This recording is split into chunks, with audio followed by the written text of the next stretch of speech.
नमस्कार दोस्तों, आप सभी का हमारे YouTube चैनल पर हार्दिक स्वागत है। आज से हम यूपी ट्रिपल एससी पीईटी 2023 के लिए प्रैक्टिस सेट शुरू करने जा रहे हैं और यह पहला प्रैक्टिस सेट है। और प्रैक्टिस सेट के अंतर्गत हम जीएस यानी कि सामान्य अध्ययन के प्रश्नों पर डिस्कस करेंगे। तो प्रैक्टिस सेट की शुरुआत करने से पहले आइए हम इसके सिलेबस पर एक नज़र डालते हैं और देखेंगे कि आयोग द्वारा पीईटी के लिए जीएस का जो सिलेबस है वो क्या है। तो साथियों, जीएस के अंतर्गत सबसे पहले भारतीय इतिहास विषय को शामिल किया गया है और इतिहास के अंतर्गत जो पहला चैप्टर है वो है सिंधु घाटी की सभ्यता। तो प्रैक्टिस सेट के माध्यम से हम जीएस के सभी चैप्टर के सभी महत्वपूर्ण प्रश्नों को कंप्लीट कराएंगे। तो आज के इस वीडियो में हम सिंधु घाटी की सभ्यता से संबंधित महत्वपूर्ण प्रश्नों पर डिस्कस करेंगे। चलिए शुरुआत करते हैं।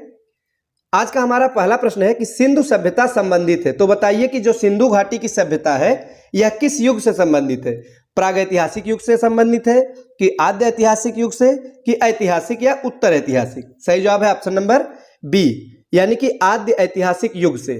तो साथियों, जो सिंधु घाटी की सभ्यता है यह आद्य ऐतिहासिक युग से संबंधित है। तो आइए अब हम आद्य ऐतिहासिक युग के बारे में जानेंगे कि यह कौन सा काल था। तो आद्य ऐतिहासिक युग यह वह कालखंड था जिसके बारे में लिखित जानकारी मिलती है किंतु उसे अभी तक पढ़ा नहीं गया है। तो आप सभी जानते होंगे कि जो सिंधु घाटी सभ्यता की लिपि मिली है वो भाव चित्रात्मक लिपि थी और उसे अभी तक पढ़ा नहीं गया है। इसीलिए सिंधु सभ्यता को किस युग के अंतर्गत शामिल किया जाता है, तो आद्य ऐतिहासिक युग के अंतर्गत शामिल किया जाता है। नेक्स्ट है कि सिंधु घाटी की सभ्यता गैर आर्य थी, यानी कि आर्यों से भिन्न थी क्योंकि। तो किस कारण से भिन्न थी, तो सही जवाब है ऑप्शन नंबर ए, यानी कि क्योंकि वह नगरीय सभ्यता थी। तो जो सिंधु घाटी की सभ्यता है यह कैसी सभ्यता थी, तो यह एक नगरीय सभ्यता थी।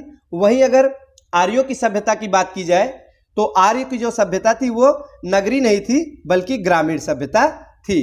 तो इस प्रकार से हम कह सकते हैं कि सिंधु घाटी की सभ्यता नगरीय होने के कारण आर्यों से पूरी तरह से भिन्न थी। आइए देखते हैं अगला प्रश्न कि हड़प्पा संस्कृति की जानकारी का प्रमुख स्रोत क्या है।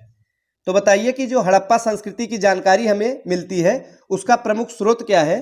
तो सही जवाब है ऑप्शन नंबर सी, यानी पुरातात्विक खुदाई।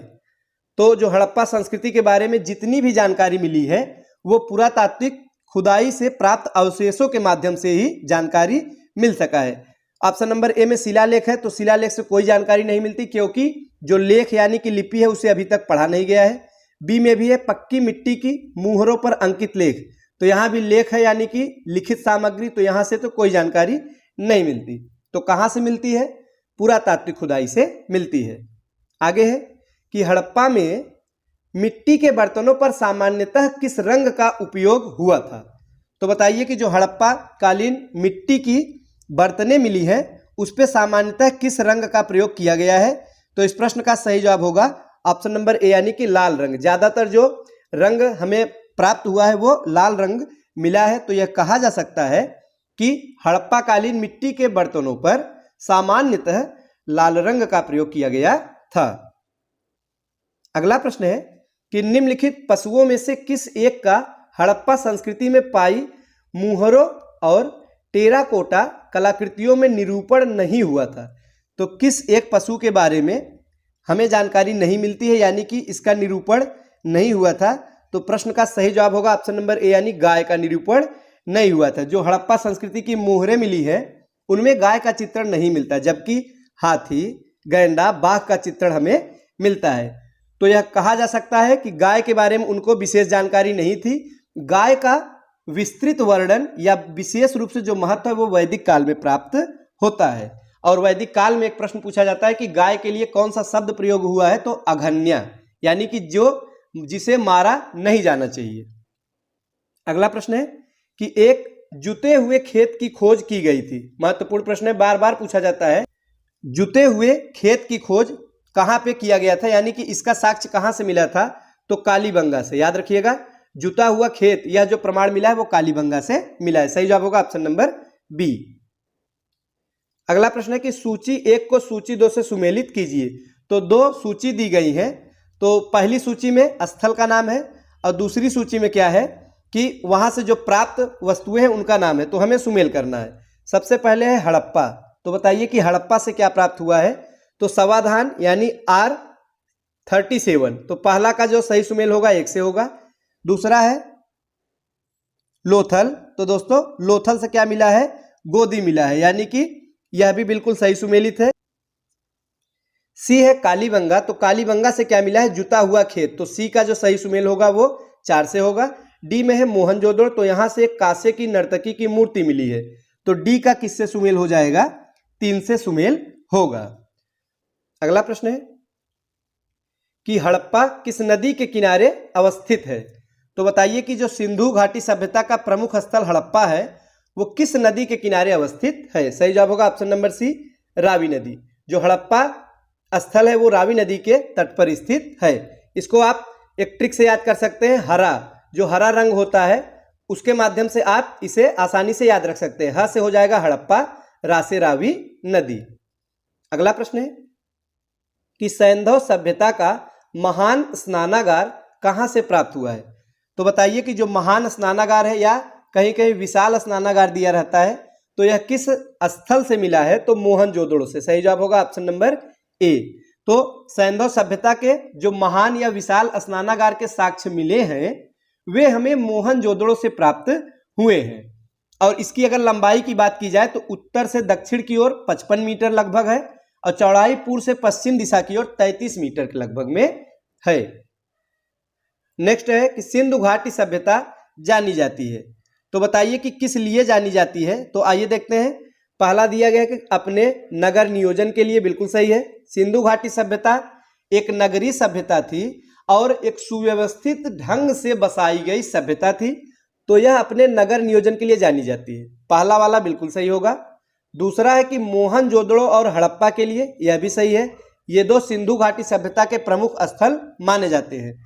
तीसरा है कि अपने कृषि संबंधी कार्य के लिए, तो यह भी सही है। और चौथा है कि अपने उद्योगों के लिए, तो उद्योगों के लिए भी जानी जाती है। तो इस प्रश्न का सही जवाब क्या होगा, ऑप्शन नंबर डी यानी उपर्युक्त सभी। अगला प्रश्न है कि निम्नांकित में किसका सुमेल नहीं है, तो आइए देखते हैं कौन सा एक इसमें से सही सुमेलित नहीं है। पहला है आलमगीरपुर, दिया गया है उत्तर प्रदेश, पहला वाला बिल्कुल सही है। जो आलमगीरपुर है यह उत्तर प्रदेश में स्थित पूरा स्थल है। दूसरा है लोथल, तो लोथल कहाँ स्थित है, गुजरात में, यह भी सही है। और किस नदी के किनारे स्थित है, तो इसके बारे में भी जानते रहिए कि भोगवा नदी के किनारे। लोथल यह गुजरात में स्थित भोगवा नदी के तट पर स्थित एक पूरा स्थल है। तीसरा है कालीबंगा, दिया गया हरियाणा, यही हमारा गलत है। तो साथियों क्यों गलत है, क्योंकि कालीबंगा यह राजस्थान में स्थित पूरा स्थल है। कहां पे स्थित है, याद रखिएगा, कालीबंगा यह राजस्थान में स्थित है, न कि हरियाणा। तो इस प्रश्न का सही जवाब होगा ऑप्शन नंबर सी। बाकी जो डी में दिया गया है रोपड़ पंजाब, यह भी बिल्कुल सही है। आइए देखते हैं अगला प्रश्न कि सूची 1 को सूची 2 से सुमेलित कीजिए और नीचे दिए गए कूट का प्रयोग करके सही उत्तर का चयन कीजिए। तो आइए देखते हैं। सबसे पहले जो दिया गया है वो हड़प्पी स्थल का नाम है, दूसरे में स्थिति कि कौन सा स्थल किस राज्य में स्थित है। पहला है मांडा, तो बताइए कि मांडा कहाँ स्थित है, तो जम्मू कश्मीर में। मांडा भारत में, यह जम्मू कश्मीर में स्थित है और हड़प्पा सभ्यता का सबसे उत्तरी स्थल था, तो ए का सही सुमेल होगा 3 से। दूसरे में है दैमाबाद, बताइए दैमाबाद कहाँ स्थित है, तो महाराष्ट्र में, तो बी का 4 से सुमेल होगा। सी में है कालीबंगा, कालीबंगा कहाँ है, राजस्थान में है, सी का 1 से। डी में राखीगढ़ी जो कि हरियाणा में स्थित है। तो इस प्रश्न का सही कूट क्या होगा, तो ऑप्शन नंबर सी इस प्रश्न का सही जवाब हो जाएगा। नेक्स्ट है कि मोहनजोदड़ो निम्नलिखित में से कहां पर स्थित है, तो वर्तमान समय में पूछा जा रहा है कि मोहनजोदड़ो की स्थिति बताइए कि इस समय कहां पर स्थित है। तो सही जवाब है ऑप्शन नंबर सी यानी पाकिस्तान के सिंध प्रांत में। तो साथियों जो मोहनजोदड़ो और हड़प्पा ये दोनों स्थल इस समय भारत में नहीं बल्कि पाकिस्तान में है, और मोहनजोदड़ो कहाँ है, तो पाकिस्तान के सिंध प्रांत में स्थित है। अगला प्रश्न है कि रंगपुर जहां हड़प्पा की समकालीन सभ्यता थी वो है, यानी कि कहां पे स्थित है, तो सौराष्ट्र में। सही जवाब होगा ऑप्शन नंबर सी। और सौराष्ट्र कहां है, तो गुजरात में स्थित है। तो रंगपुर यह गुजरात के सौराष्ट्र क्षेत्र में स्थित है और यहां से प्राक हड़प्पा सभ्यता के बारे में साक्ष्य मिलते हैं।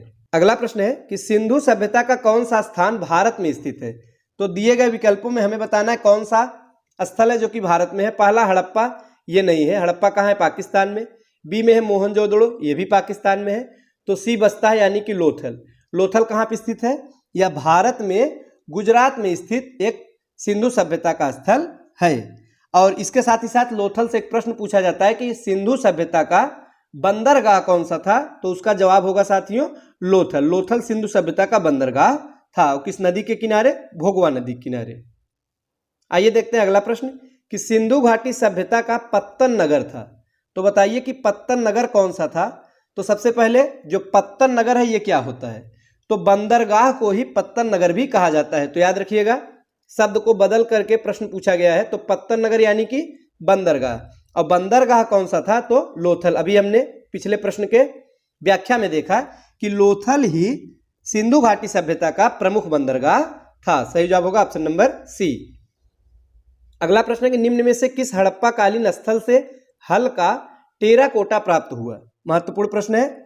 तो जो हल्का टेराकोटा प्राप्त हुआ है वो कहां से हुआ है? तो बनावली या बनवाली से। सही जवाब होगा ऑप्शन नंबर बी। आगे है कि भारत का सबसे बड़ा हड़प्पनपुरा स्थल है, यानी कि हमें बताना है कि भारत में स्थित सबसे बड़ा हड़प्पनपुरा स्थल कौन सा है? तो वो है राखीगढ़ी। सही जवाब होगा ऑप्शन नंबर डी। भारत में जितने भी हड़प्पा सभ्यता के स्थल मिले हैं उनमें सर्वाधिक बड़ा यानी सबसे बड़ा जो है वो है राखीगढ़ी। अब कहाँ पे स्थित है? तो हरियाणा में। राज्य के बारे में भी जानते रहिए कि राखीगढ़ी वर्तमान समय में हरियाणा में स्थित भारत में सबसे बड़ा हड़प्पा सभ्यता का पूरा स्थल है। अगला प्रश्न है कि सिंधु घाटी के लोग पूजा करते थे। तो बताइए किसकी पूजा करते थे? तो विकल्प के अनुसार सही जवाब होगा ऑप्शन नंबर ए यानी पशुपति की। किसकी पूजा? तो सिंधु घाटी के लोग पशुपति की पूजा करते थे और इसके साथ ही साथ मातृदेवी की भी पूजा करते थे। तो दिए गए विकल्पों में ऑप्शन नंबर ए इस प्रश्न का सही जवाब होगा। नेक्स्ट है कि सर्वप्रथम मानव ने निम्न धातु का उपयोग किया। निम्न यानी कि किस धातु का उपयोग किया ये पूछा जा रहा है। तो सबसे पहले मानव द्वारा प्रयोग किया जाने वाला धातु कौन सा था? तो तांबा था। सही जवाब होगा ऑप्शन नंबर सी, तांबा। सर्वप्रथम तांबा धातु का प्रयोग किया गया था। इसके साथ ही साथ एक प्रश्न पूछा जाता है कि मानव द्वारा सर्वप्रथम पाला जाने वाला पशु कौन सा था? तो कुत्ता था। सबसे पहला पशु था कुत्ता और सबसे पहला जो धातु प्रयोग किया गया था वो था तांबा। नेक्स्ट है कि धौलावीरा जिस राज्य में स्थित है वह है। तो धौलावीरा वर्तमान समय में किस राज्य में स्थित है ये हमें बताना है। तो इस प्रश्न का सही जवाब क्या होगा? तो साथियों सही जवाब हो जाएगा ऑप्शन नंबर ए यानी कि गुजरात में। धौलावीरा वर्तमान समय में गुजरात राज्य में स्थित एक हड़प्पा सभ्यता का पूरा स्थल है। आइए देखते हैं अगला प्रश्न कि एक उन्नत जल प्रबंधन व्यवस्था का साक्ष्य प्राप्त हुआ है। तो उन्नत जल प्रबंधन इसका साक्ष्य कहां से मिलता है? तो धौलावीरा से ही। सही जवाब होगा ऑप्शन नंबर बी, धौलावीरा। अगला प्रश्न कि हड़प्पा सभ्यता का स्थल मांडी भारत के किस राज्य में स्थित है? तो यहां पर मांडी के बारे में पूछा गया, हमें बताना है कि यह किस राज्य में स्थित है। तो साथियों दो स्थल है, एक मांडा है एक मांडी है। तो कंफ्यूज मत होइएगा, मांडा जो है वो जम्मू कश्मीर में स्थित है और मांडी अगर पूछा जाएगा तो यह उत्तर प्रदेश में स्थित है। कहां पे स्थित है? उत्तर प्रदेश के मुजफ्फरनगर जिले में स्थित है मांडी और सन 2000 में इसकी खुदाई की गई थी और इसके बारे में जानकारी मिली थी। सही जवाब होगा ऑप्शन नंबर डी। तो ये थे आज के महत्वपूर्ण प्रश्न। वीडियो अच्छा लगा हो तो लाइक करें। मिलते हैं अगले वीडियो में तो अगले चैप्टर से संबंधित महत्वपूर्ण प्रश्नों के साथ। तब तक के लिए नमस्कार।